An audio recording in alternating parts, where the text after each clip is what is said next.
WVUA-FM, Tuscaloosa.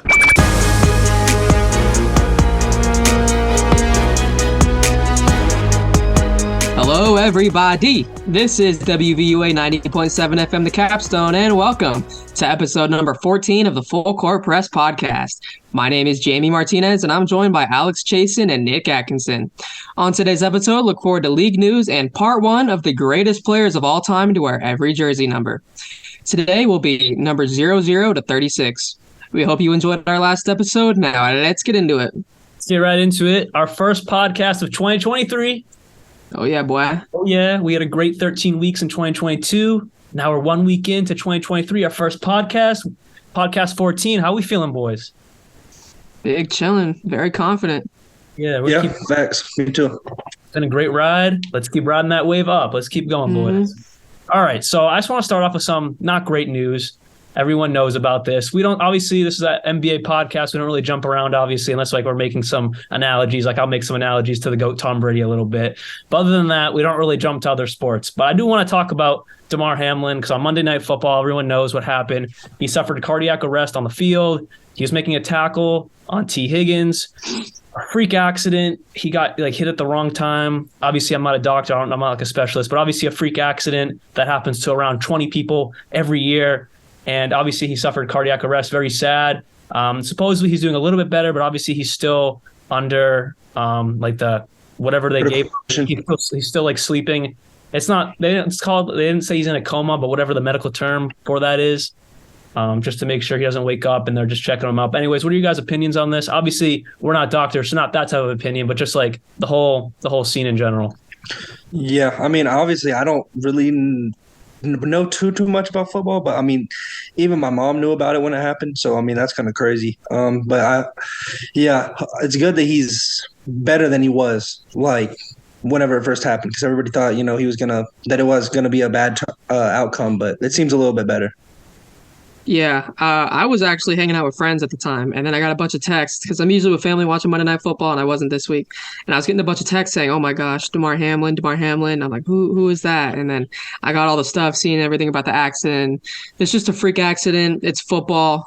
We've never seen anything like this, but it's crazy that it finally happened. I'm hoping the NFL takes into account a bunch of health and safety rules that go into play with this. He is getting better though. They said he's no longer on 100% oxygen. They moved him down to 50% because he's starting to be able to breathe on his own. So I mean, the road to recovery's on its way. It's going to be a very long road, but it's good that it's finally started. The only scary thing yet is since he's not up yet, you don't exactly know what his brain and all that's going to be like from technically dying and not getting oxygen and then being revived. But anyways, we'll see what happens with that. I just I thought, it was a proper thing to bring up, and all of us, we hope he gets well soon, as of course, NBA fans, number one, but just sports fans in general. So we just thought it was right to bring that up. But now let's jump into the NBA with the man himself, King James, who's actually out tonight with a non-COVID illness. So let's put a little bit of a halt on his scoring. But with that said, he is 484 points away from Kareem Abdul-Jabbar. Nothing new. He keeps ticking down, except tonight, like I said, non-COVID illness. Let's put that on pause for a day or two.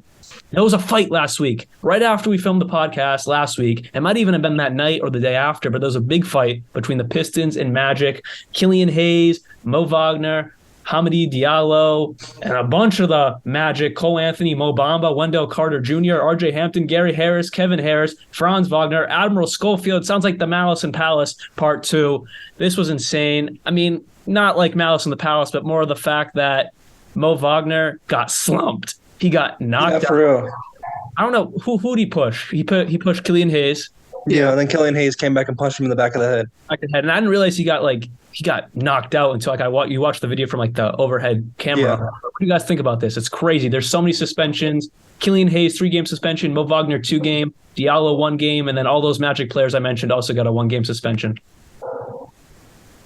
I mean, yeah, it was pretty wild. I haven't seen anything like that in basketball probably since the Chris Paul thing against the Lakers. With Rondo. It's probably the first big fight to happen since then. And it was such a low-profile game, too, between the Pistons and Magic, so it's not really something you expected to see. It's not like a big heated rivalry. So it's just something that happens. It's insane. I think the suspensions were very well garnered. We'll see what happens from here, though. Yeah, I agree. Some injury news. We got 3 players to talk about. Pokachevsky of the Oklahoma City Thunder out 6 to 8 weeks with a fractured left leg. You may be saying, boo-hoo. Well, I don't even think it's honestly a big deal because the Celtics got absolutely throttled last night, 150 to 117 by the Thunder. But with that said, Pokachevsky, he's like a under-the-radar type of player. I think he's a key power forward / center to that roster who can – I think he has the potential to average 15 points a game, if not a little better. I think he might even be better than a Chet Holmgren. I know Jamie would agree with that one because, Interesting. He's not a big Chet. Similar builds, but he's already proven that he can be a scorer in the NBA. What do you guys think about the injury? Also, I know you guys will like to flame the Celtics, so I'll give you the floor. I mean, it's not that big of a deal to me. I kind of agree with you. I mean, is Shea out still? He was out last night, which makes it even worse. But overall, I don't even exactly know what Shea's injury was. It was nothing major. It was in none of the news. I think he was just out last night. Yeah, I mean, just keep on tanking, so you can get a better center in there. Definitely. I think Poku's a really good role player. He's 7 foot, plays the 3 through the 5. So he's very versatile. So, I mean, it's not like he's this key guy to the Thunder. So, although you're going to lose some size, you already have a tall roster. So, I don't think it's going to be that big of a hit. You think he'll be better than Chet? That's pretty crazy. I think Chet has more potential, but I think he has a much lower floor than Poku. Right, I agree. I just think they have similar builds, and Poku's already proved like he can score. We don't really know what Chet's going to be. Yeah. Jumping into Marvin Bagley, he sustained a right hand injury and is expected to miss some time. Nothing exactly further evaluation is coming, but hey, don't shake your hands, Jamie. He's a key piece to this Piston roster trying to tank. He actually is. Yeah. If only he was a key piece to the Sacramento Kings. 3rd pick, right? He's the best player to ever wear 35. Yep, by far. Yeah. I can't even think of another better player wearing 35. Yeah, for real. Yeah, I think he'll be 35 on all of our lists later. But anyways, guys, listen to find out who 35 is. It'll probably be Marvin Bagley. Some other injury news. This one's actually big news. It happened last night. Zion Williamson is expected to miss multiple weeks. I believe it's 3 weeks now. That was the report. Yeah. With a hamstring strain. Sucks. I mean, not to say I told you so, but I told you so. But hey, I didn't wish Zion would get hurt, but it's like this has been like the asterisk next to him his whole career. Yeah, I agree. I mean, I just wish he could stay healthy. He's like my 3rd favorite player in the league now since how good he's been playing this season. It's just sad because they were the 1st seed in the West or 2nd seed, and regardless, they're going to fall down. Like how they were barely in the play-in last year, they're probably going to go. I mean, 3 weeks. That's like 15-ish games. They're probably going to lose more than they win, in my opinion. I don't know. I think they are well built. I don't know. I think they're well built. I mean, they're well built, but I mean, when we went and saw them, who plays power forward? Najee Marshall's good, but he's not a starting power forward. That's true, but you still got CJ, who's a premier scorer. Brandon Ingram, how long is he out? I don't think he's gonna.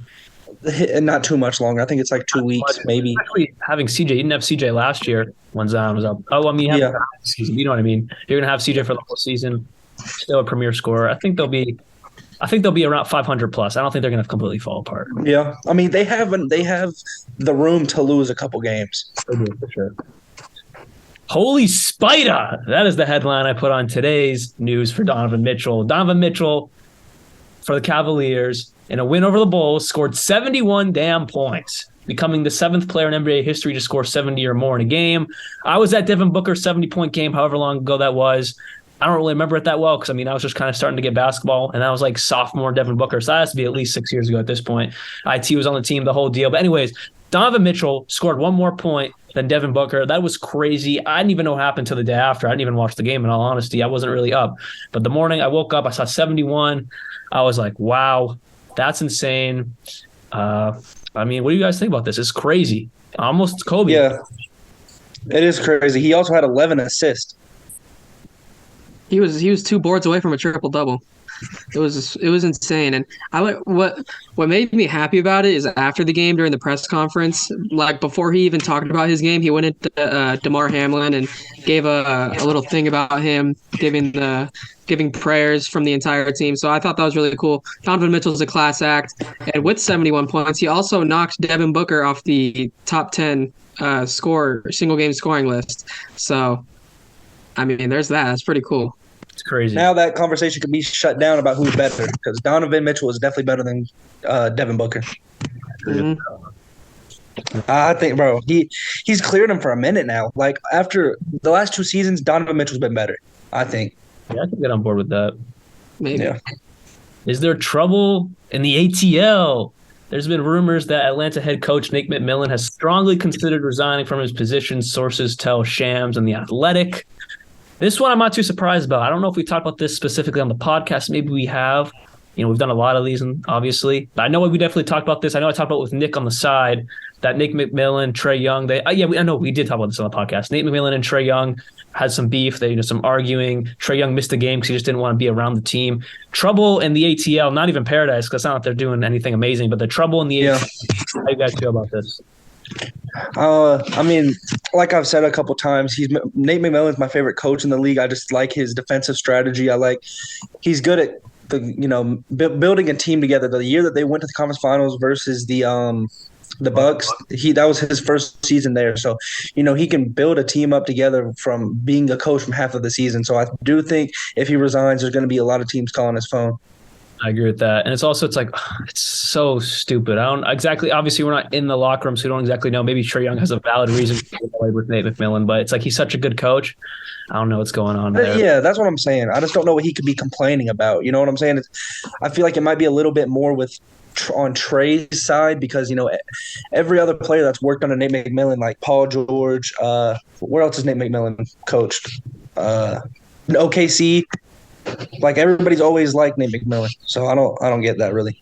I agree with that one. We got some trade rumors from Nick though. Let's jump into those. All right, so the first one, Jamie, you're gonna kind of like this, maybe like this one, maybe not. But the Toronto Raptors have received a lot of phone calls recently for packages containing either Pascal Siakam, OG, or both of them. But they have an insane asking price, and they've shut down a lot of trades. But some of the teams that are interested are the Kings, Knicks, Lakers, and Nets. The one that stuck out the most was Pascal to Sacramento for Malik Monk, Harrison Barnes, and 3 first-round picks. Ooh, I don't know about that. I think Malik Monk's playing too well. As much as getting rid of Barnes would be cool, I just don't think Malik Monk and 3 firsts are worth that. I think I'd much rather have OG Anunoby. I think I'd much rather have OG Anunoby. Defensively, we're a pretty poor defensive team outside of Davion Mitchell and Casey Okapala. So I think adding OG Anunoby to that to guard the wings would be that'd be huge. So I would much rather trade a bigger package for OG Anunoby. Yeah. So how about Harrison Barnes and 2 first-round picks for OG? Would you do that? A million times, yeah. Yeah, that's a great 100%. Trade. I'm just trying to get rid of Kevin Huerter or Malik Monk. They're playing way too well off the bench, or I agree. Reserves, or when De'Aaron's hurt, they play way too well. So I would much rather get rid of Barnes for OG. Way more defensive, way more 3-point shooting. He's exactly what this team needs. Yeah. So next up, D'Angelo Russell. He unfollowed the Timberwolves on all their social media platforms. And, they've been struggling recently. They've had, numerous injuries. Anthony Edwards is ordering McDonald's during press conferences and all that, and him and Kat going back and forth, just how they are. But what happened to Popeyes? A few teams that have been – say what? What happened to Popeyes? Now he's on McDonald's. I don't know. I guess he wants to make a McDonald's sponsorship now. But a couple of the teams that have been in contact with the Wolves recently has been the Wizards. And the package that they were offering was Monte Morris, Rui, Will Barton for D-Russ, and Jordan McCollum. I think that's probably a pretty good trade, especially for the Wizards, who at that point would have 4 borderline, near all-star players, to not, waste this big bag that you gave Bradley Beal, last offseason. What y'all think about that one? I think it's a good trade. I would personally do it on both sides. I mean, the Timberwolves are getting a lot of depth through that. They're getting a lot of key pieces that they need. And then the Wizards get another star that they could add on to an already fairly top-heavy roster. So I kind of like it. I think if anybody were to lose, it would be the Wizards. Because, you're getting D'Angelo Russell, but you're losing a lot of key pieces and you're taking a lot of money in. So a lot of defense. You're losing a lot of defense too. You're gaining some offense, but you're losing defense. And Bradley Beal's not the greatest defender, so I feel like it would lack a little. Yeah, it would be really weird. But next up, this one's just kind of I don't really understand what the Heat's why they want to get rid of Lowry so bad, but D-Russ for Lowry just straight up, just a swap. Nah. Especially for the Timberwolves, Lowry is kind of not the same. He's old. He's old. He's gotta be closing in on 35, 34. Yeah. Mm-hmm. Not 36. But I mean, he's still like a good leader. He can still play basketball at a very relatively high level, but you're getting rid of a young, good player. I just don't think you win it. You definitely lose it because it's not like you're like a championship contender. We thought you were, but you're not. And then you're getting older for someone who's on a relatively big contract. I don't like it. Yeah, it makes no sense to me. How you feel about that? What you think, weird. Jamie?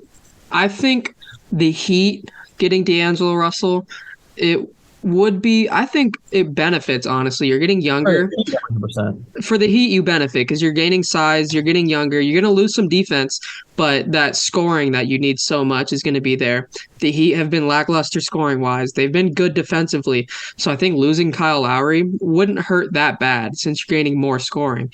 But for the Timberwolves, I don't see why you do this. That's just weird. They're just trying to make something out of this losing streak, I guess. Yeah.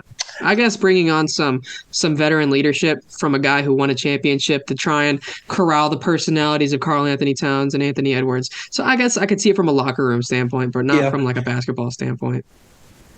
Yep. Ready. All right. So getting into the main segment now of ranking our players from the jersey numbers. I'm going to start us off at 0-0. And I got Robert Parrish, the greatest center to ever play for the Celtics, I'd say, right? You think so? I agree with that. Yeah. He's a 4-time NBA champ, you know. Obviously Shaq is, but like it wasn't like exactly. But then Bill Russell, I mean I was like Bill Russell. I looked at you, I was like, what are you talking about? I'm tripping, bro. Bill Russell. Yeah, Bill Russell. I don't know what's up with me on that. That flew right past my head. Flew right by me too. So like I started thinking about it for a second. I was like, I was looking at you guys like, what is happening? Is it not Bill Russell, or am I lost on something? Yeah, all right. Well, the second greatest center to ever play for the Celtics, you know. Yeah. 4-time champ. Depoy a couple times. I think he was like a 6-time All-Star. And really the only other relevant players are Melo when he played for the Blazers and Aaron Gordon now. And I mean, that's just neither of those guys are even All-Star, you know. That's just disrespectful to put next to Robert Parrish. Yeah, I agree. And I also got Robert Parrish as well. You know, one of the greatest Celtics of all time. Nick said what needed to be said, except the fact that he's the greatest center in public history. Yeah. But also, that flew over my head as well until I was like, wait, hold on a second. Nope, it's not. But yeah, I also got Robert Parrish at 0-0. Yeah, I think 0-0 is an easy sweep for Robert Parrish. One of the greatest to ever do it. One of the longest lasting players to ever do it. He's played the most games in NBA history. Longevity plays a factor in these. So Robert Parrish, one of the greatest to ever do it. And his competition is it's not even close. So give me Parrish. Next up for 0, I got another sweep. Russell Westbrook unanimously is the best player to ever put on the number 0. You know, he won an MVP, broke records in the jersey, you know, numerous clutch shots, been to the finals. The only other guy that I would have to put up there with him on that level is Kevin Love. You know, he's won a ring, and he actually was very close to winning Depoy 2 times. Rebound champ. He was back in Minnesota. He was one of the best scorers, one of the best big men in the league. So I think that's probably the only other guy. So what? 42 in Minnesota, I believe. Yeah. Yeah. Oh, yeah. Of course. But, like, even whenever he was on the Cavs, you know, he was always a really good player. He was good on the Cavs. At 0, give me JT. Jason, I'm kidding. No, I got Russell Westbrook. The man has the most triple-doubles of all time. He's got every accolade possible except that ring. I'm hoping he gets that ring.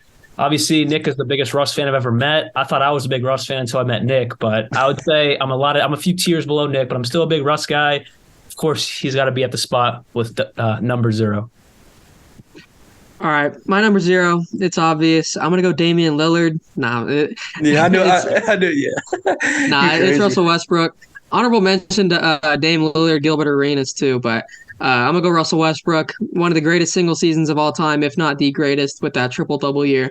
One of the all-time great scorers, passers, rebounders at that guard position. There was not really a lot of guys who did it better than Russ. So I think 0 is an easy sweep for Westbrook. Yeah. Number 1, this one is probably, for me, it was like one of the hardest ones to do. But, you know, you got to pick the big O. You know, he was Westbrook before Westbrook, and he's got the rings. And I don't think he has an MVP. If he does, he has one. But, you know, just one of the most influential basketball players of all time. He played with Kareem, Sacramento King legend. He's just one of the best of all time. But I do got to give an honorable mention to T-Mac and Derrick Rose. See, I have the Big O at another number. In my opinion, I believe he was more known for another number. I could be wrong on that one. But when I looked him up and I was doing my research, this is the number that popped up. But I'll get there later. But for number one, I got T-Mac. One of the best scorers of all time. Obviously, Derrick Rose is up there too, but obviously he kind of fell off after, sadly, a bunch of injuries. One season, yeah. He'd probably be, honestly, one if he stayed on the pace he was at. But, winning the youngest MVP, all that, the story. I got to go with T-Mac at number one.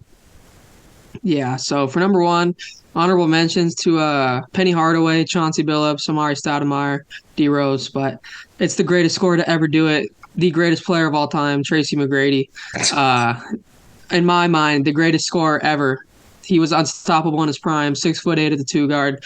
He did it all, defensively, offensively. Should have won an MVP, scored 32 a season.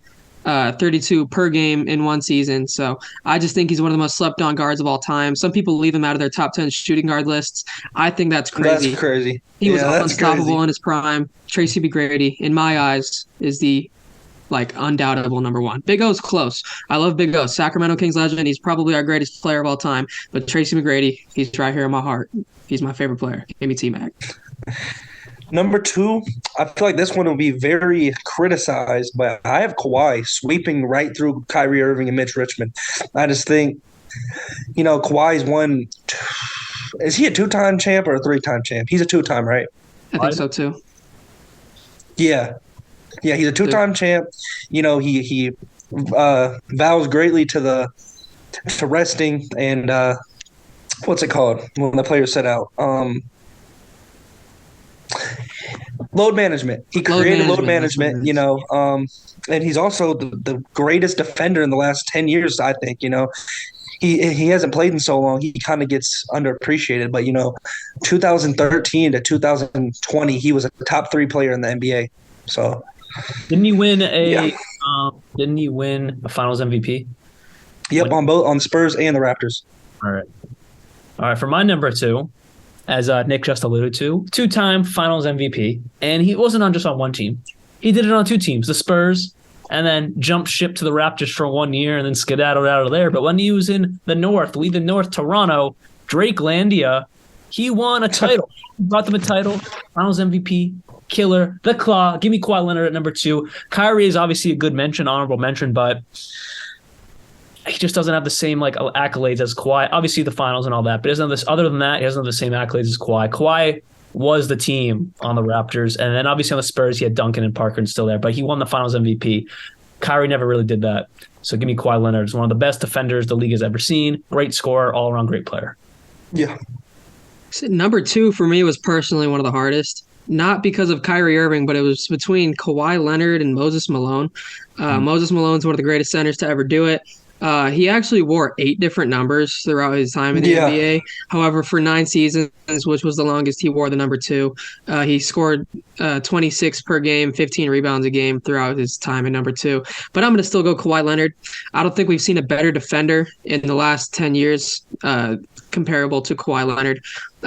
His time in Toronto was just unstoppable. I don't think there was a better player in the league, especially during the playoffs, than Kawhi Leonard. He was straight up unguardable on offense, unbeatable on defense. Kawhi Leonard was a beast. So I'm going to go Kawhi. I agree with that. Number 3. Now this kind of I feel like the 2 biggest and when people are ranking the shooting guards, they always get at a slump at 5 through 3. So I'm just gonna have to say I put Wade over AI, and I put him at that 3rd spot, for shooting guard. So he's obviously my best player at the number 3. 3-time champ. He won one before LeBron. He with a very old and kind of he was still an all-star, but Shaq, not a very good supporting cast. They beat the Mavericks in one of the most dominating series of all time. A lot of people, in their opinion, that's the best Finals MVP for performance in NBA history. So I don't know about that for me, but I mean it's definitely one of the best single-player Finals runs of all time. Number 3, give me AI. I cannot put Dwayne Wade there. Yeah. He's the Kyrie Irving before Kyrie Irving, but better than Kyrie Irving in my opinion. The step As over. far as play style, you think? Well, he was the same exact player as Kyrie. I mean, Kyrie is the mini Allen Iverson, but I just think Allen Iverson is just the best to ever do it. Who wore the number 3? And obviously, Dwayne Wade's close. Dwayne Wade has more accolades. I'll give him that. I just think pure player. I got to give that guy. Yeah. So I think it's pretty cool because we all went a different way for number 3. Because I went Chris Paul, top 5 point guard to ever do it. I just think compared to AI and Wade, he on that point guard list was just unstoppable, especially during New Orleans. I think in New Orleans, that was his most underrated stint as a scorer, as a passer, as a defender. All around, he was such a beast. This was probably my toughest between AI, Wade, and Chris Paul. But I'm going to just give Chris Paul that edge. I know he doesn't have a title, but you could blame Giannis for that. He's led multiple teams to playoffs. Like during his 1 year in OKC, he completely led that team to the playoffs all on his own. I just think he's a great leader. He's a great player. So I'm going to go Chris Paul here. All right.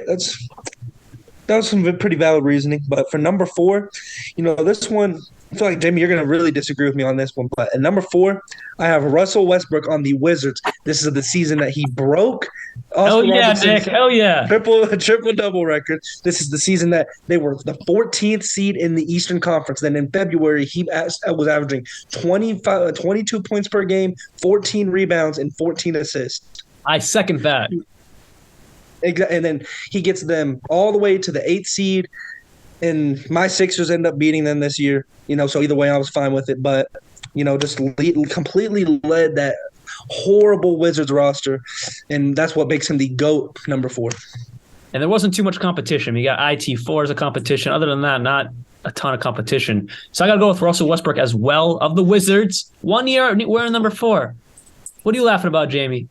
You don't want his. You guys are gonna be weirded out by my pick. Jamie doesn't want to do it, but it has to be. I know who he's about to put. Go ahead and say it. No, you say it first. I want to hear you. Chris who Webber. You think I'm gonna pick. Chris Webber. No. Oh, okay. I was very close to putting Webber, though. I was very close. Yeah, I think he's above Westbrook, but go ahead. Well, say? That's another conversation for another day. I think you guys, I want you to close your ears or something because you're going to be baffled. I think the best number 4 of all time, only because Westbrook did not wear number 4 for so long, I think it's Dolph Schayes. The recency bias is insane. Okay. Dolph Schayes, albeit he played against plumbers, he dominated for his time. As a power forward back in the 1960s and 50s, was out there scoring 26 a game, 15 rebounds, 5 blocks. You don't see Russell Westbrook doing that on the Wizards. Yes, he played against plumbers, but Dolph Schayes, as a number 4, put up better stats. He was a better player, and I think just all around, give me Dolph Schayes. He's a beast in NBA 2K2, so I'm going to take him. I didn't know who Dolph Schayes was until you clicked on the call. No, I knew him last year when I played 2K, so I did some research on him. Because, why is this dude so good? He was a bucket. That's why. So I'm going to take him over that one single year of Russell Westbrook. All right, Nick. Jamie's irrelevant. We all entitled to our opinion. But you're entitled for your opinion. Doesn't mean I have to agree with it. You guys are blinded by Russell Westbrook. Give me Dolph Schayes.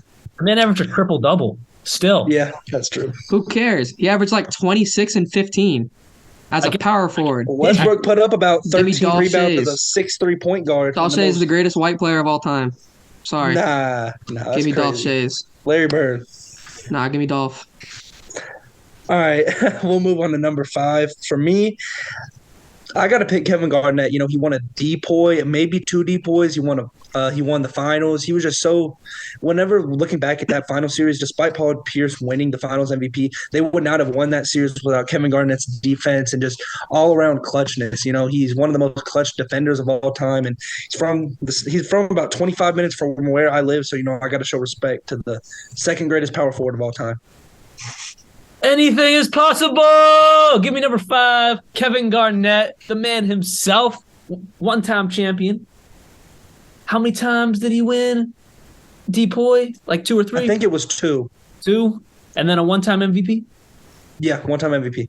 Give me Kevin Garnett at number 5, no question. Obviously, he's also at another number down the line.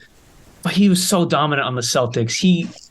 if Kevin Garnett was not on that 2008 Celtics team, we would not have won. Obviously, that's no question. But it's more like, even if it was just a Kevin Garnett who could play, it's just his presence in the locker room and just his absolute, I can't say the word on here, but just his absolute, how mean he was to everyone and how everyone around him got better. KG's the man. Yeah. Again, I'm here to be the difference maker. Kevin Garnett, yes, was a dominant force in Boston. However, for how long he wore the number 5 and for what he did for the number, I'm going to go Jason Kidd. Was he the best guy off the court? No, he had an alcohol addiction. But was he a beast on the court? You're darn right he was. For 16 straight seasons, he averaged 8 or more assists while also averaging around 15 points a game. He is one of the greatest passers to ever do it. He lasted 19 years in the NBA. I mean, how can you argue with that? He was such a machine. Garnett, yes, was a machine on the Celtics. However, I would much rather have him as the number 21. So for as long as he did it, I'm going to take Jason Kidd only because he was so dominant. Well, not dominant, but he was so good for 19 years. So that's all I got to say. Fair enough. Yeah. Number 6. This one was – so what? Should be a sweep, number 6. Yeah, it is. But, I mean, it's kind of difficult at the same time. You got the most winning player in sports history, Bill Russell, right behind LeBron James for that number 6. LeBron's won 2 titles, 2 MVPs.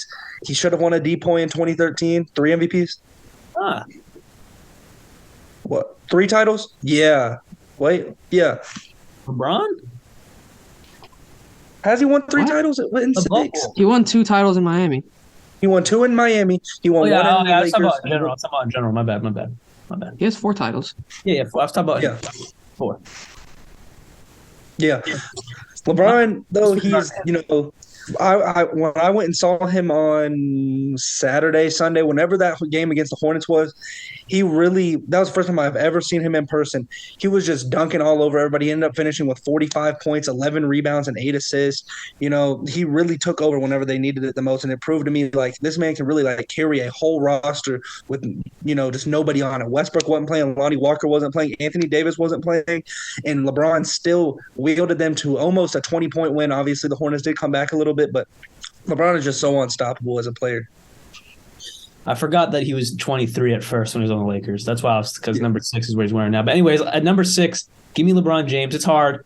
I'm a big Bill Russell guy, obviously. I think I'm the only one who had him in my top 10 players all time out of us 3. Or maybe you guys had him at 10, maybe. I think I had him at 11. I don't specifically remember. Yeah, I know I had him in my top 10, though, so it's hard for me not to show the 11th-time champ love. But I got to go with LeBron James, the GOAT. I got to go with LeBron. Okay, so this one was very hard for me. I'm not a big LeBron guy, but I'm also not a very big Celtics guy. So this was hard for me. I like to take longevity in a number into account. Bill Russell wore the number 6 for his entire career. The Lord of the Rings, he has 11 of them. One of the all-time great rebounders. He was dominant at his position. It was him and Wilt Chamberlain. But I think it's still LeBron, as much as I hate to say it. He didn't play in the number 6 for as long as Bill Russell, obviously, but he was a much more dominant force in the time that he did. In Miami, he was the best player in the league. Right now, he's still out there killing it, even as an old man in that number 6. So I think it's just got to be LeBron, even though it's a lot closer than you guys think it was. Number 7 is going to be a crazy one. I'm excited to have the conversation. Yeah, I'm gonna get hate for this one, but I don't really care. Carmelo Anthony, the 3rd best scorer of all time.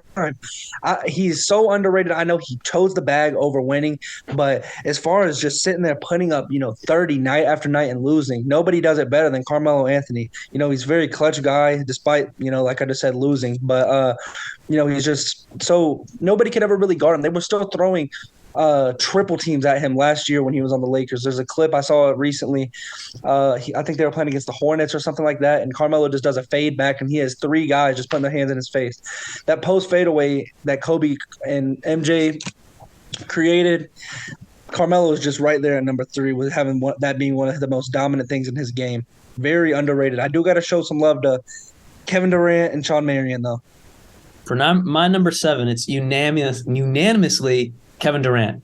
At the peak of Carmelo Anthony, right, when he was on the Knicks, he averaged around 28 I think it was 28.8 points per game, right?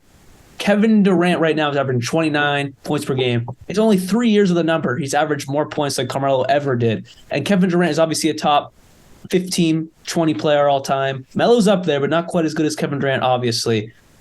Crazy in only 3 years. In my opinion, he's already warranted himself the best number 7 of all time, but I got to put him there. Yeah, so I'm a big KD guy.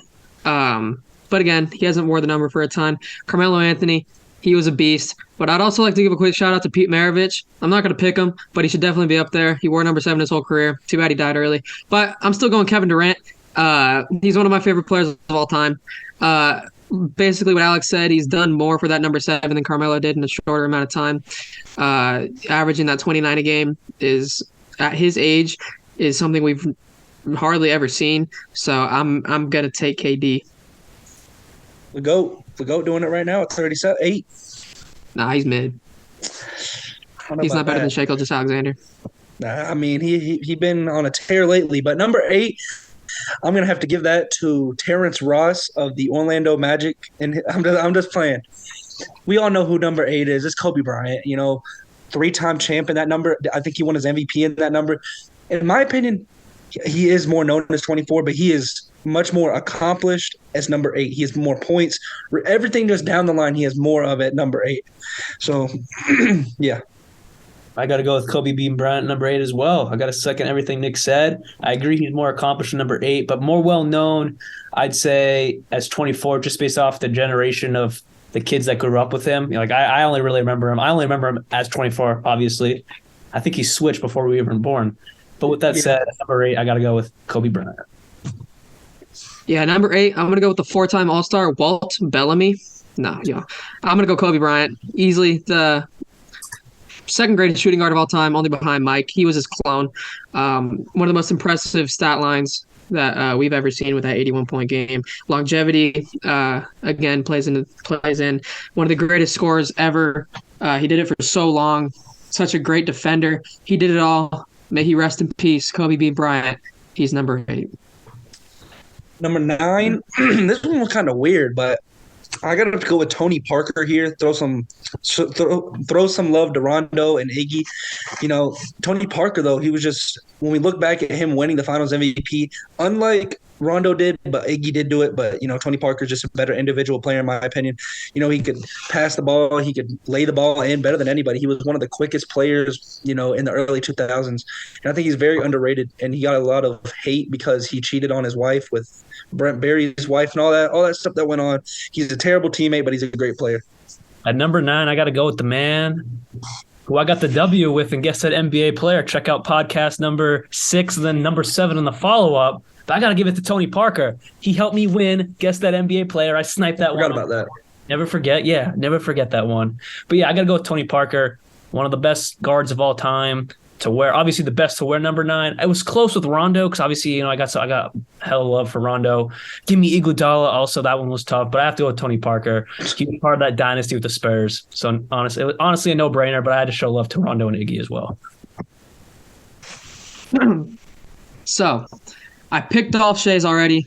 I'm going back in time with another number 9. It's not Tony Parker because I don't like guys who cheat on their wives. Shout out Jason Kidd. But we're going to go with Bob Pettit. Y'all don't know about Bob Pettit. He only played 11 seasons in the NBA, but he was an All-NBA player for every single one of them. Through his career, he averaged 26 and 16. He and Wilt Chamberlain are the only players to average 25 and 15 through their careers. He was the first ever NBA MVP. He's one of 13 players to accumulate at least 20,000 points and 12,000 rebounds, and he only did it in 792 games. Like the other 12 players who did it played in at least 1,000 games. So he put up all those stats in like 200 less games. So Bob Pettit is the pioneer of basketball. I'm going to put him for number 9. It is not that alcoholic Tony Parker. Shout out Bob Pettit. He was killing plumbers out there. Hey, who got more of these? Bob Pettit didn't need him. He was the first ever MVP. Tony Parker didn't do that. Bob Pettit, if he had Tim Duncan, he was winning 20 of them. You crazy. All right, so moving on to number 10. Right. Number 10, I forgot who I had at 10, but I ended up taking them off.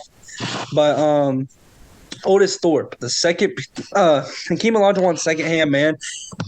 I actually found this out the other day that the Rockets declined a trade to send Otis Thorpe to the Trailblazers for the second pick and Clyde Drexler. So it could have been Hakeem, Michael Jordan, and Clyde Drexler. And the Rockets declined that because of how much love they had for Otis Thorpe. And he did end up helping them get 2 championships. Obviously, he's not Michael Jordan and Clyde Drexler, but he's, one of the greatest power forwards of all time. I do have to show some love to DeRozan and Pistons, Dennis Rodman. But Otis Thorpe is just one of the most underrated power forwards of all time. I got to go with Pistons and Spurs. Number 10, Dennis Rodman. One of the best defenders we've ever seen. On the Bulls, when he was wearing a bunch of assortment of numbers, 93, 69, a little bit. I think he wore that for a game or whatever. But with that said, number 10, I got to go with Dennis Rodman. He averaged the most rebounds of his career, the most points. That was like his best years on the Spurs and Pistons. Obviously, he's most well known for the Bulls dynasty on the back half of those 3, just because of playing with Jordan, Pippen, Kerr, all those guys. But he was the best player of himself on the Spurs and Pistons when he wore number 10. Yeah, for number 10, I'm not going with either of those guys. I'm going with Walt Frazier, New York Knicks legend. Yeah, I like that. He's the only player. He led the Knicks to their only 2 championships in franchise history. He's a 7-time All-Star and is one of 20 players in NBA history with at least 15,000 points, 5,000 assists, and 4,800 rebounds. And he got there while playing the fewest amount of games out of any one of them. So Walt Frazier, for his time, was a beast. He was one of the best guards in the league. And he's probably, in my eyes, the best Knick of all time. Number 10 was pretty shallow, though. There was not a lot of great picks. Yeah.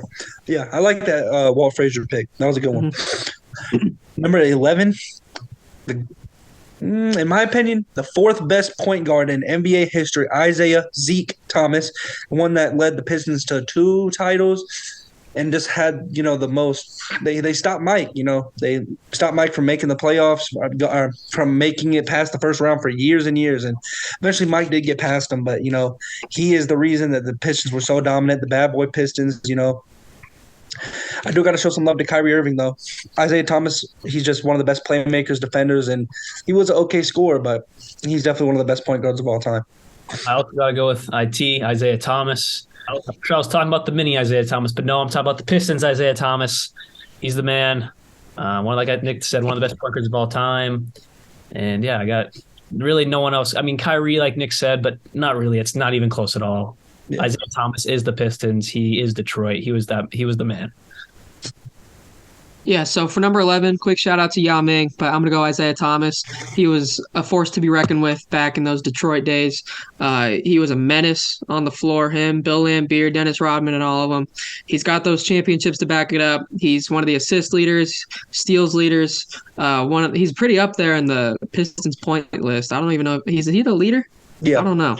He's the leader? Yeah. He's high up there. He's high up there. Even if he's not, he's still the greatest Piston to ever do it and one of the best guards to ever do it. So IT was a pretty clear choice. Number 12, this one was kind of tough because it's really only 2 guys that stand out, Dwight Howard and John Stockton.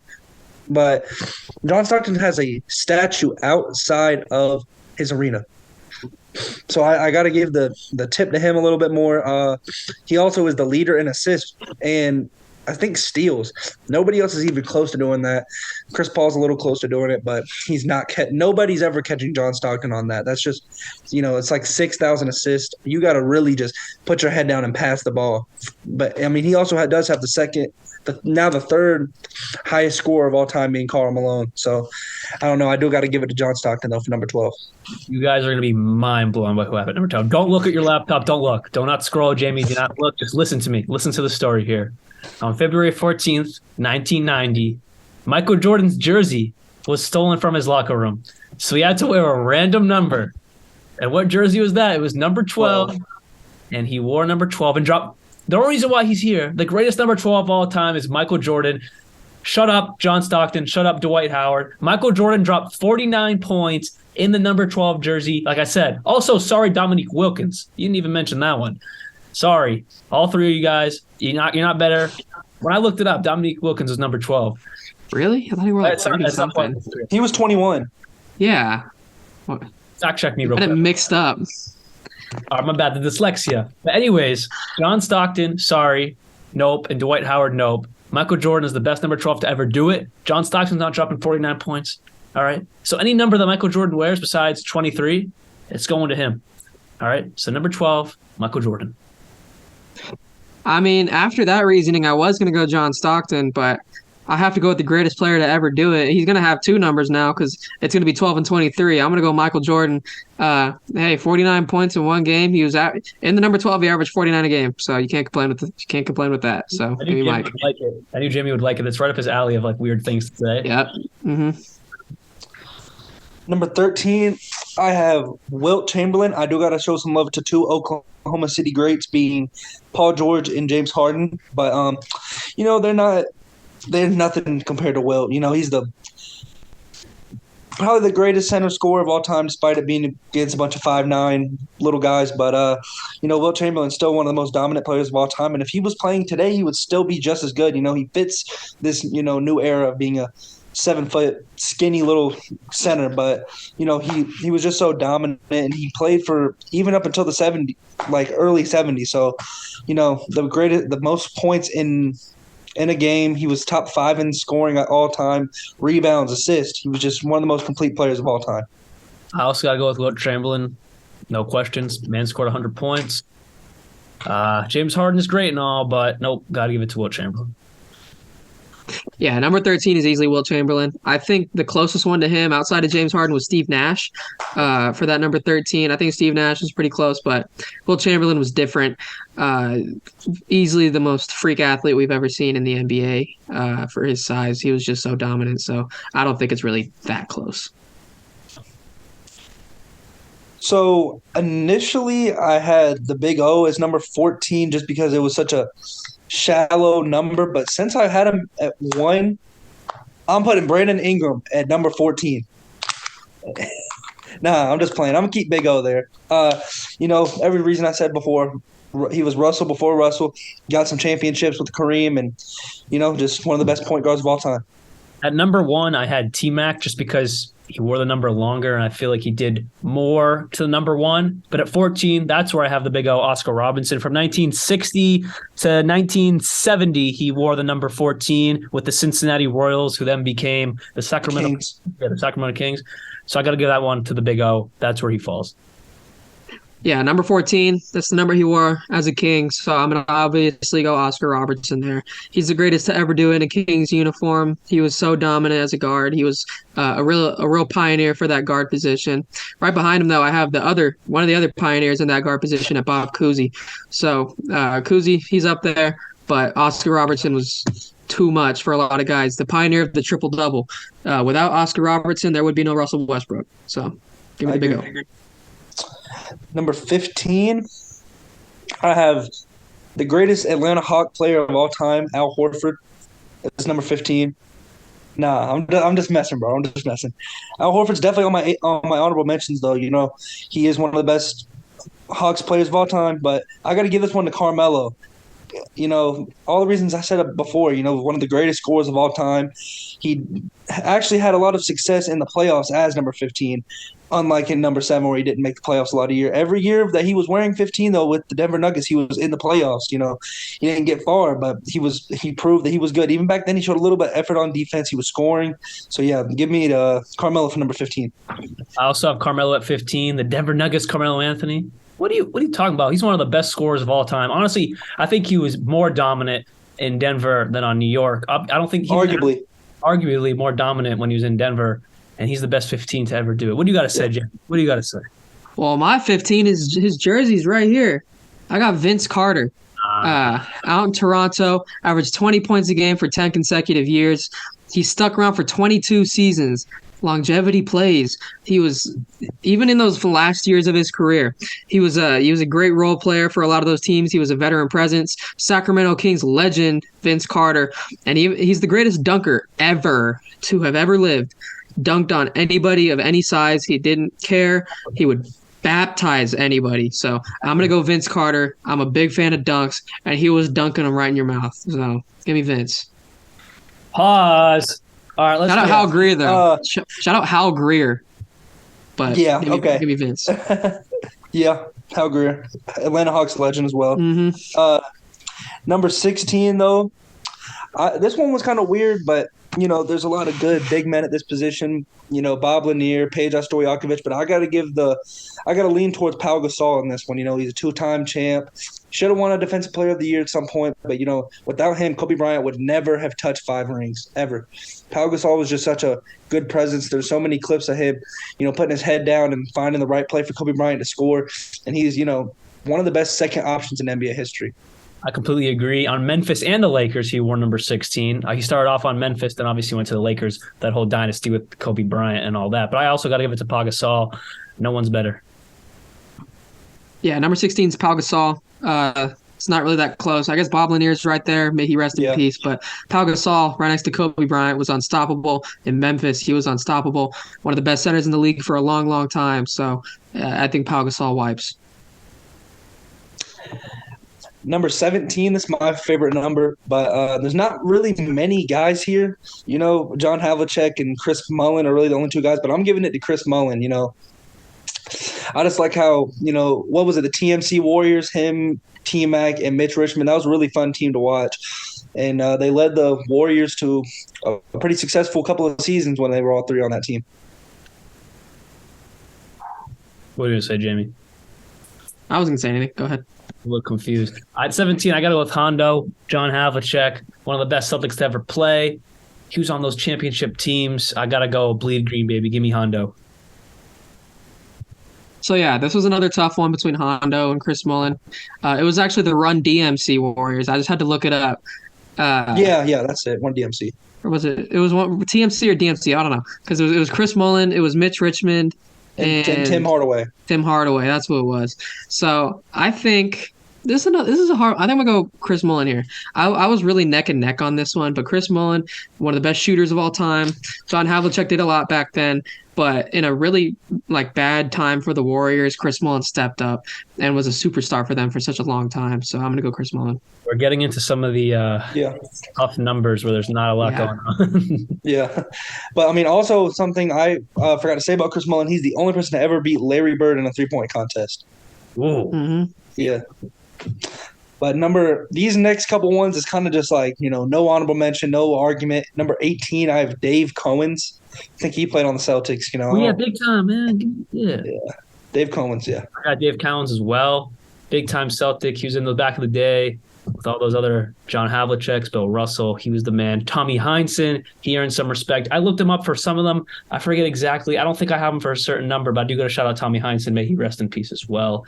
He was one of my honorable mentions for, I forget what number it was, but he's up there too. So 18, as weird as this sounds, was kind of hard for me. So if we wanted to base this off of playing career, it's Dave Cowens, obviously. But if we wanted to base this off of everything basketball, Phil Jackson, when he played in the NBA, wore the number 18. So I was thinking about that, yeah. Since Alex went Michael Jordan for number 12, I'm going to go Phil Jackson for the number 18. The greatest coach who ever lived, the Zen master, won championships everywhere he went. Not a great GM, but who cares? He was the greatest coach ever. Him, Greg Popovich, they're right there. So as weird as it is, give me Phil Jackson. No argument. Fair enough. That's good. Number 19, just like 18, I got Willis Reed. I think he was pretty good. I knew about him a little bit. Played on the Pistons, Bucks, some other teams like that. But, he's just an old guy. Number 19, give me Sam Cassell, the alien. Oh, yeah. Really? You're actually going with that? It's getting different out here. I got Sam Cassell a little bit later. Give me Sam Cassell. Right. 19. Shout out to Vern Mickelson because he's the only other guy I could find who wore 19. But it's Willis Reed. During that 1969 to 1970 season, he was the MVP, and he came back in Game 7 of the NBA Finals with that torn thigh muscle. So Willis Reed, he's a hero down there in New York. So him and Walt Frazier were dominant. So give me Willis. Real quick, I was thinking about Hedo Turkoglu as well because on the Magic, he was a dog. He was a beast. Yeah. I love Hedo Turkoglu. Great shooter. I'll think about him as well. Number 20. This one was very hard, very difficult to pick as well. Ray Allen, Mono, Gary Payton, but I'm giving this one to Gary Payton. The only other guard other than Marcus Smart, like point guard, to win the Defensive Player of the Year. He was so dominant. He won a ring with the Miami Heat. Other than that, he really didn't do too much. He was just a defensive playmaker. He wasn't the best scorer, but he did what he was supposed to on those Supersonics. Passing the ball to Sean Kemp, all those other guys. One of the best. I don't know if he's really top 5 point guards, but he's definitely in the top 10. At number 20, I did want to go with Ray Allen, but I was like, he just didn't do as much as Gary Payton did in the number 20. Because obviously, if it was, what number was he on the Bucks? 34. 34, right. But 34 is obviously not going to be Ray Allen either. No. Obviously, bigger names there. But with that said, I can't give it to Ray Allen. I got to give it to the glove, Gary Payton. He's the second best defending guard of all time behind, who. I don't even have to say it. But yeah, give me Gary Payton at 20. Yeah, number 20. I want to be different, so I'm going to go Manu Ginobili. I just want to shout out what he had to do. Gary Payton, he was cool and all, but I saw a highlight reel on TikTok the other day of Manu Ginobili. It was crazy. The inventor of the Euro step, he was out there reverse dunking on dudes. Like, when have you ever seen a white man like that or a foreign man like that just windmilling on dudes? It was crazy. Manu Ginobili, the greatest six man who ever played. He was a real backbone of that Spurs dynasty. He has more titles than Gary Payton. He has a better highlight reel, so I'm going to go Manu Ginobili. Shout out Mr. Momorello, my journalism teacher. It's his favorite player of all time. Yeah, I like Manu for that. But for number 21, this one was hard. My pick for the 1 and 2 for the power forward race, but I'm going to give this one to Tim Duncan. 5-time champ, 2-time MVP, 3-time DPOY. One of the best players of all time, the most complete player, and one of the most winning players in the NBA. He would definitely have a couple more rings if it didn't. Forgot who got injured. Somebody got injured. One of those years in the early 2000s, and it really messed up one of their runs in the playoffs. But yeah, Tim Duncan, best power forward of all time. This one could be KG, but I put him at 5, and obviously Tim Duncan's one of the top 10 players of all time, so I got to give it to Tim Duncan, no brainer. I agree with Nick, but KG is right there, obviously. If Tim Duncan didn't exist, like I said, no brainer, Kevin Garnett. I think I might have said Kevin Durant a few seconds ago, but I meant Kevin Garnett. But yeah. Give me Tim Duncan. Yeah, number 21. Sorry, Kevin Garnett. I didn't put you at 5, so you're not getting anything. It's Tim Duncan, the greatest power forward to ever do it, the greatest rebounder of all time, one of the greatest defenders right behind Hakeem Olajuwon. He was the backbone to that Spurs dynasty. Him, Manu, and Tony Parker, but obviously that best player was Tim Duncan. Also, shout out Dominique Wilkins. He did not wear number 12. It was 21. Tim Duncan, Mr. Fundamental. Mr. Fundamental. Yeah, it's all right. I think he sweeps the number 21, though. Number 22, I have Jimmy Butler as one of my honorable mentions. Not the best player of all time, but, I have as one of my honorable mentions, him and Larry Nance Sr. of the Cleveland Cavaliers. But at number 22, I have Clyde the Glide Drexler, the most underrated player of all time. He should be in a lot of people's top 20, but he's not for whatever reason. One of the greatest scorers of all time. He just got overshadowed because of Mike. But obviously, despite that, he's still a champ, an MVP, and the greatest trailblazer of all time. On the Lakers, this man averaged, at his height, 38 points per game. Give me Elgin Baylor, baby. I like that. Yeah, for number 22, I'm also going Elgin Baylor. 10-time All-NBA, averaged 27 and 13 in his career.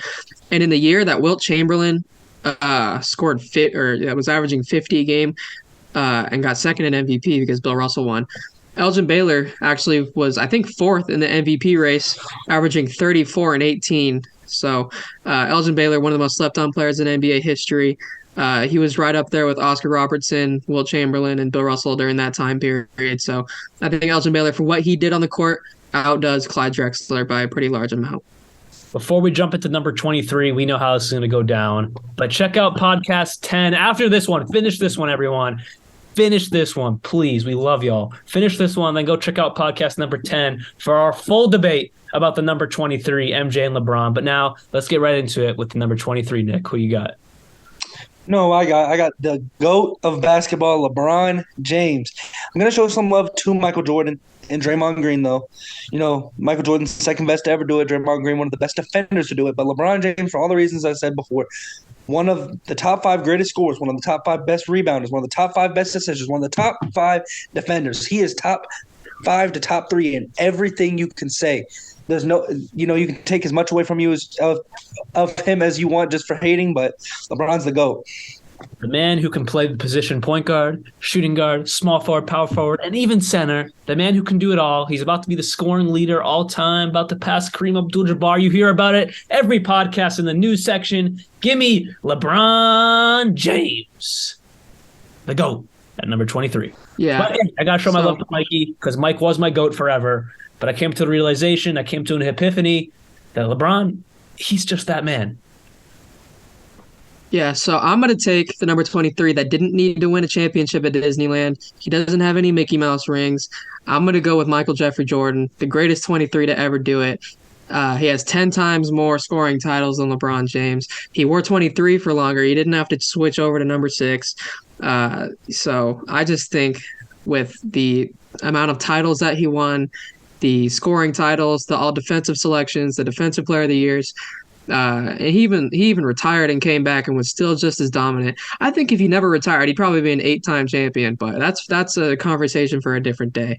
I think Michael Jordan is the greatest to ever do it, and easily the greatest number 23 to ever do it. All right, check out podcast 10 from December 5th.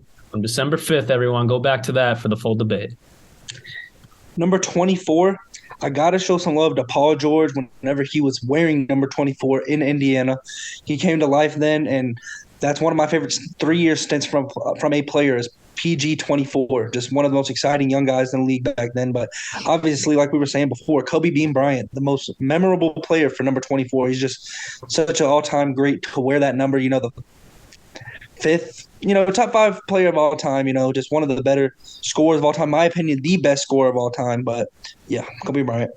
I got to go with Spencer Dinwiddie before he changed to 26. I'm kidding. Give me Kobe Bryant, of course. He deserves both number 8 and 24, as we discussed. In our minds, he's more memorable for 24 because that's the era we grew up in. So, yeah, no-brainer. Kobe at 24. Yeah, so if this list were to be only one player per number, and we made Kobe 8, I think shout out has to go to Rick Barry for number 24. He's probably that second best for the 24 position.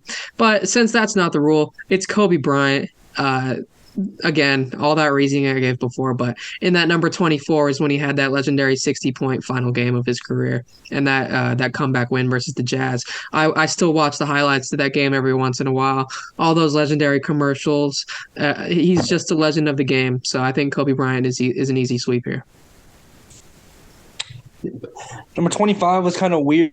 I got to show some love to one of my favorite players of all time, Nick Anderson of the Orlando Magic. The first pick of the Orlando Magic ever picked was Nick Anderson, and he, lost all of his confidence on the free throw line. But before that, he was one of the best shooters in the NBA. I got to show some love to Al Jefferson as well, Charlotte Hornets legend.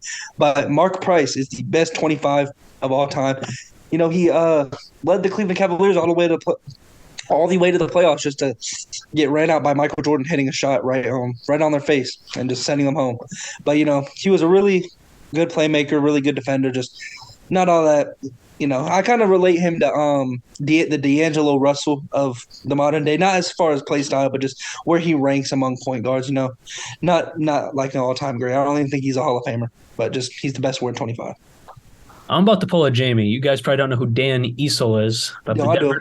Oh, Dan Issel's a beast. I didn't pick him, though, but I mess with Dan Issel. At 25. Nuggets legend. On his career, averaged 22, 9, and 3. Like Nick said, a Nuggets legend. I got to be a little bit of a Jamie right now. Give me Dan Issel. So I'm also going to pull a Jamie here. Shout out Gail Goodrich. He looked like a serial killer during his time, but it's not him. I'm going to go with Chet Walker. Do y'all know who that is? Of course you don't. You guys are uneducated. I'm just kidding. He is one of the only Hall of Famers to wear the number 25. And he's one of the players that led the 1966 Philadelphia 76ers to a championship. He did share the floor with Wilt Chamberlain, Hal Greer, and Billy Cunningham. However, he still averaged 20 points and 8 rebounds a game, even with all that talent on the floor.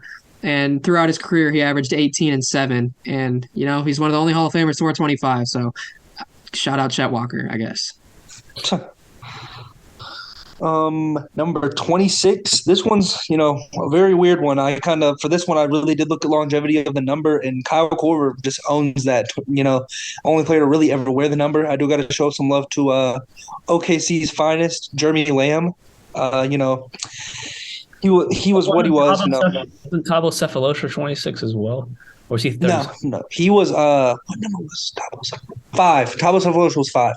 Really? No, that was Kendrick Perkins. I don't remember Thabo Sefolosha's number as well. But I do got to show love to Kyle Korver, though. 25, okay. But yeah, Kyle Korver, one of the best shooters of all time, very clutch. He never got a ring, right? I don't think he did. No. He was always on, mid teams. The best team he ever played on was the 2018 Cavs. So that shed some light on his success in the NBA. The Hawks. Yeah, but they didn't get to the finals. They were good, though. They were really good, though, for a longer time. Yeah. I got to go with Kyle Korver as well, 26. 10 years ago, probably, the best score, with Ray Allen, he was up there, and then Steph Curry came along. But still, a top 10 three-point shooter of all time. Got to give it Kyle Korver at 26.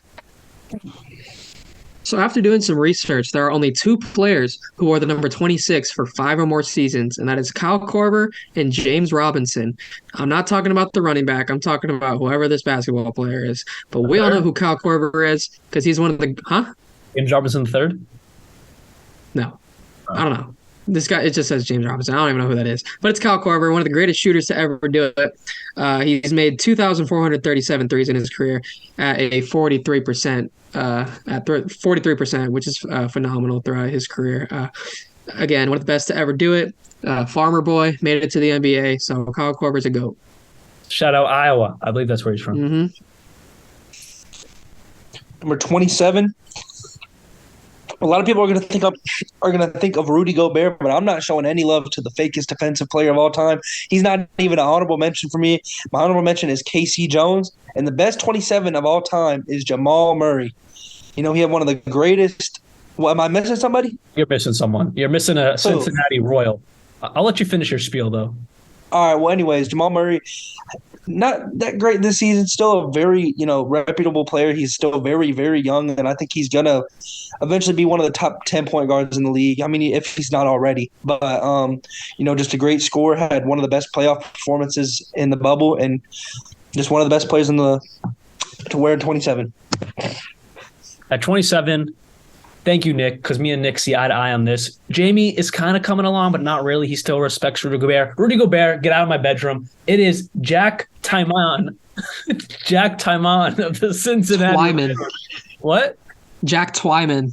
Oh, thank you. Jack Twyman of the Cincinnati Royals, now the Sacramento Kings. From 1958 to 66, he wore the number 27. And at his peak, he averaged 31 and 8. Jamal Murray ain't doing that. And we damn know well Rudy Gobert's not doing that. Yeah, he's not doing that. Jack Twyman at number 27. Okay, so as much as I'd love to be biased to my Kings legend, Jack Twyman, I'm not going to be clouded here. I'm going to go with Rudy Gobert. As much as these guys hate to hear it, I think Rudy Gobert is one of the coolest nicknames of all time in Patient Zero. That is hard because he started COVID in the NBA. However, he's one of the best defensive players that we've seen in the NBA, especially interior-wise in the last probably 10 years. He's been the block leader for a long time in the current NBA. So I just think Rudy Gobert he's pretty mid this year. But throughout his time in Utah, he was a force to be reckoned with under the basket, except for when Steph Curry broke his ankles. That was pretty funny. So I'm not a big fan of Rudy Gobert. I don't like Rudy Gobert. However, he's the greatest 27 to ever do it. Defensively, there was no stopping him. For 28, I have the best assistant coach in the NBA, Sam Cassell. He wore this number on the Celtics when they won the title, so obviously I'm going to show him some love on that, And like I said, he's 76ers assistant coach right now. I would much rather him be the head coach. I'm not a big Doc Rivers fan, but Sam Cassell, very good player for his time. He was really good on the Timberwolves, though, and on the Houston Rockets back in the 90s. But Sam Cassell, definitely an underrated point guard. Number 28, I have the former number 1 overall pick. You know who it is? Anthony Bennett. Nope, from 1954. Frank Selby, the 2-time All-Star. At his peak, he averaged 22 points a game, 7 rebounds, and 3 assists. Give me Frank Selby, the former number 1 overall pick from 54. I like where Alex is going here with these old guys. However, y'all couldn't respect Dolph Shays, so y'all are crazy. But number 28, I'm also gonna go Sam Cassell. The only other person I could think of, not even think of, I had to research it, was Andrew Lang.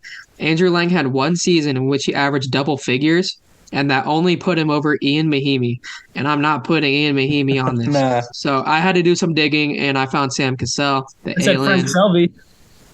Huh? I said Frank Selby. I was not digging that far. So shout out Sam Cassell. He was a weird looking dude, but he got buckets. So we're just gonna go with him.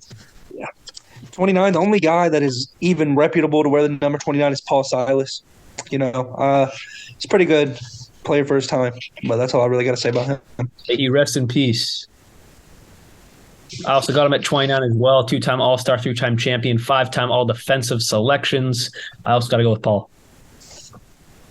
Yeah, so Paul Silas is the only guy to really wear 29 outside of Purvis Ellison, who was a notable player for his time, but I'm not taking a dude named Purvis Ellison. That is a weird name. So Paul Silas, he was good for his time, I guess. So he's like the only notable guy on here, so I'm going to go Paul Silas. All right, so there's been some kind of, not really high value names in the past few, but from 30 to 36, we got some bangers, and let's get right into it. Here we go. So for number 30, I have the greatest brother of all time, Seth Curry. Currently he's wearing number 30 on the Brooklyn Nets. He's one of my honorable mentions. But his brother, Steph Curry, the first unanimous MVP, 3-point legend, 4-time champ, 1-time Finals MVP. I do got to show some love to Julius Randle and Rasheed Wallace, though. Please never put Julius Randle in the same breath as Stephen Curry. Hey, dude, hold on. Hey, Julius Randle on the Pelicans, though. He was different. Hold on. You put Draymond Green in your honorable mentions next to Michael Jordan, so I don't want to hear it. I didn't. That was Nick. That was me. Nick. That was me. I don't want to hear any of it from any of you guys. I didn't put Draymond Green. That was Nick.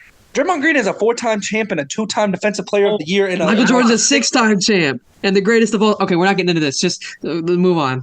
Number 30, yes, I got to go with Stephen Curry, but please do not put Julius Randle in the same breath as the number 30 with Stephen Curry. You shouldn't even have honorable mentions with Seth and Julius Randle. Stephen Curry's the best point guard, one of the best point guards of all time, the best three-point shooter of all time, one of the best everything, one of the best of all time. Please, Nicholas Atkinson, do not do that. All right. 2018 Julius Randle is one of the best power forwards of all time. Oh my gosh. All right, number 30, it's Stephen Curry, but I will give a shout out to somebody more notable than Julius Randle. It'll be Bernard King. Bernard King was a bucket for the Knicks back in the day, but he is no Stephen Curry. Steph Curry is the greatest shooter of all time, and if Stephen Curry wore the number 23, he'd be number 1 there too. So I'm going to go with Steph Curry. Yeah. Okay. So number 31. Again, I got to give some love to Seth Curry, Sean Marion, but for this one, I gotta go with Reggie Miller. He's one of my favorite players of all time, one of the best shooters of all time. He's at third place for amount of 3-pointers made, I think.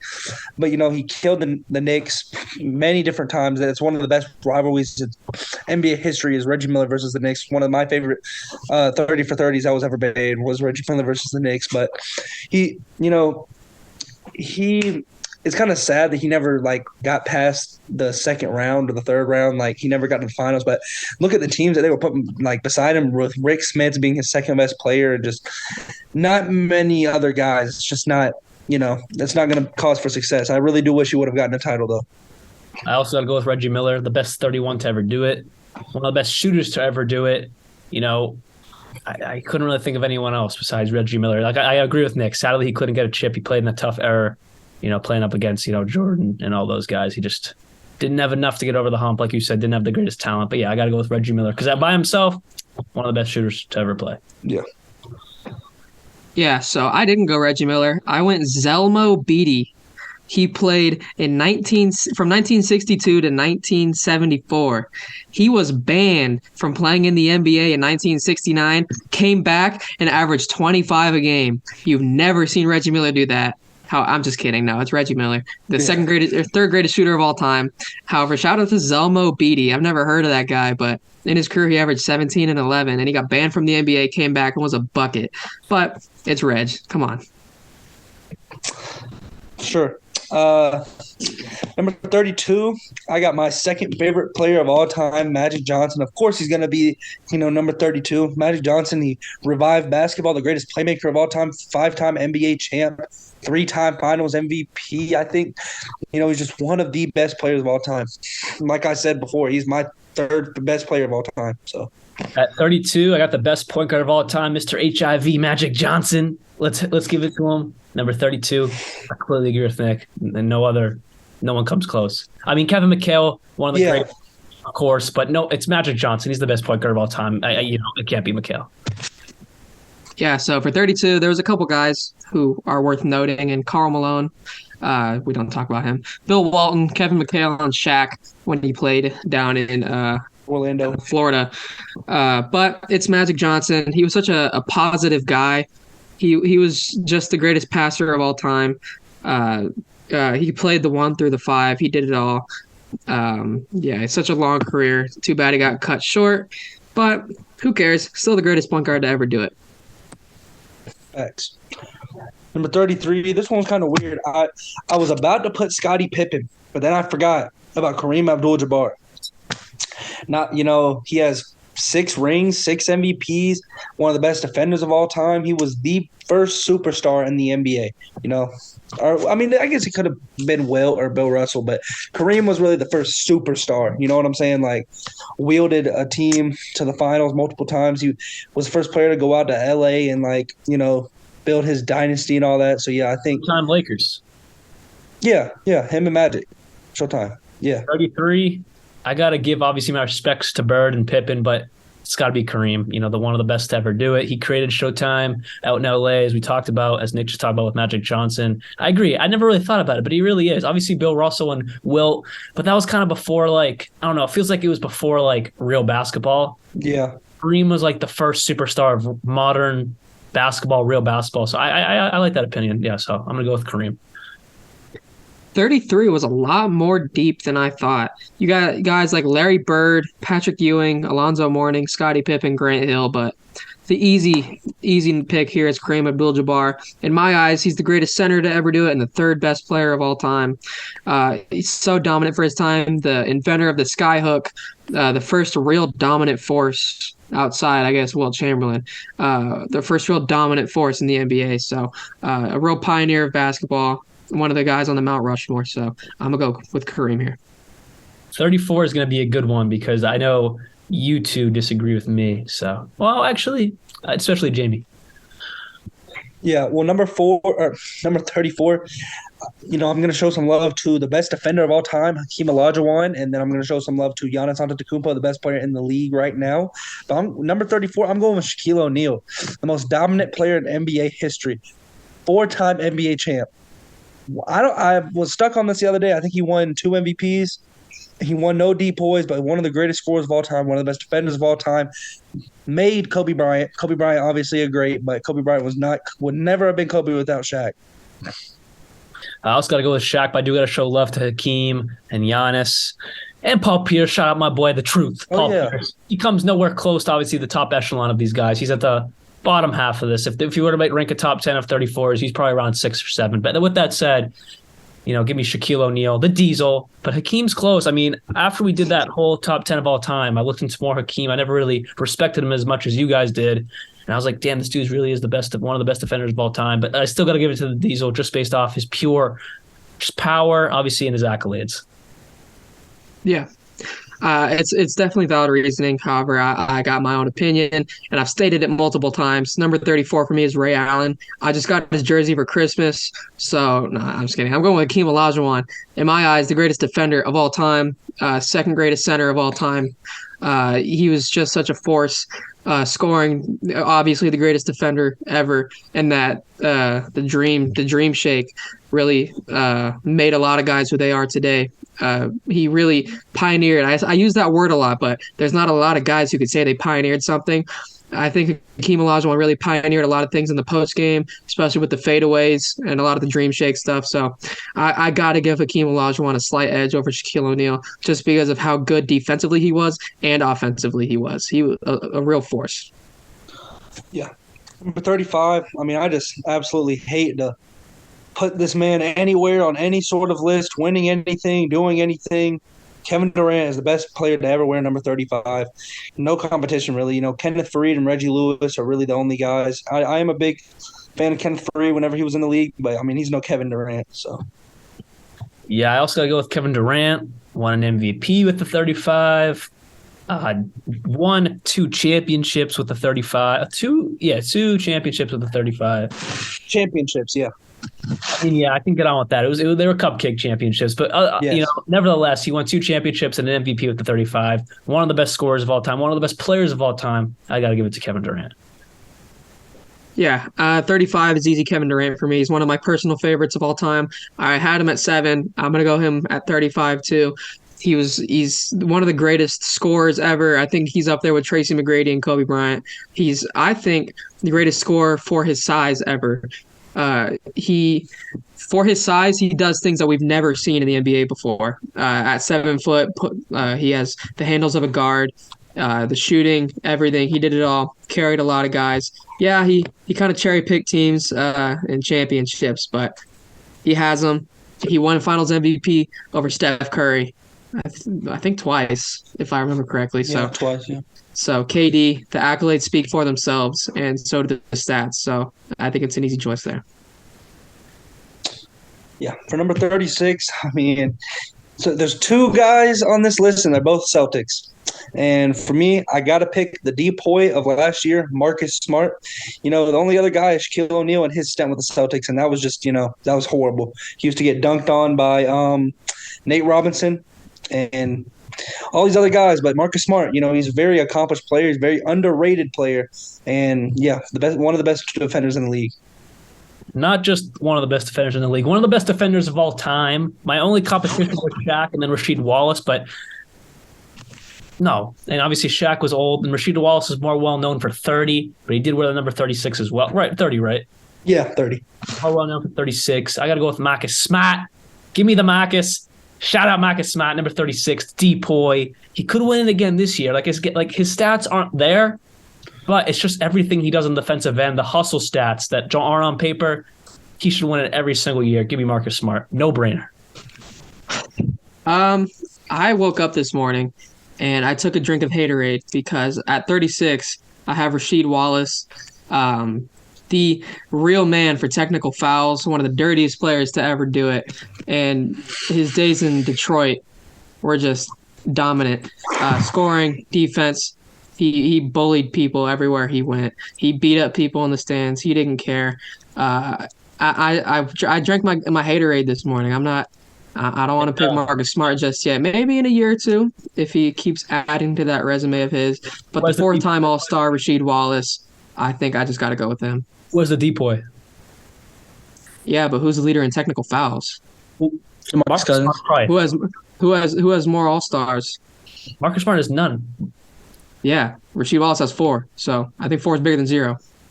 Yeah, but in that number though, in the number 36 though.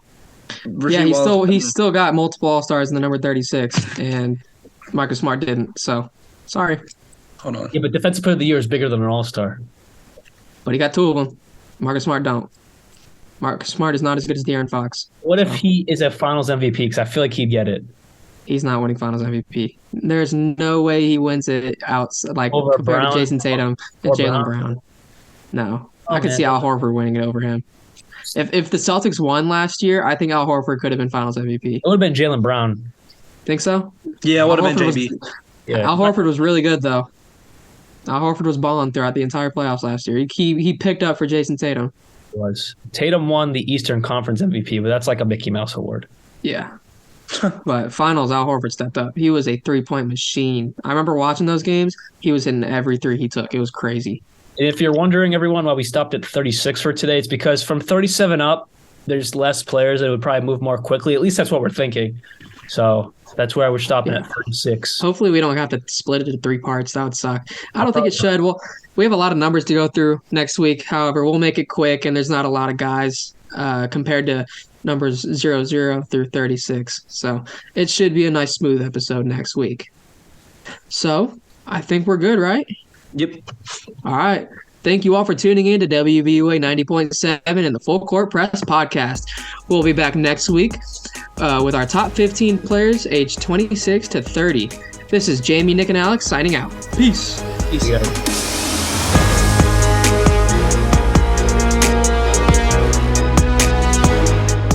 WVUA FM, Tuscaloosa.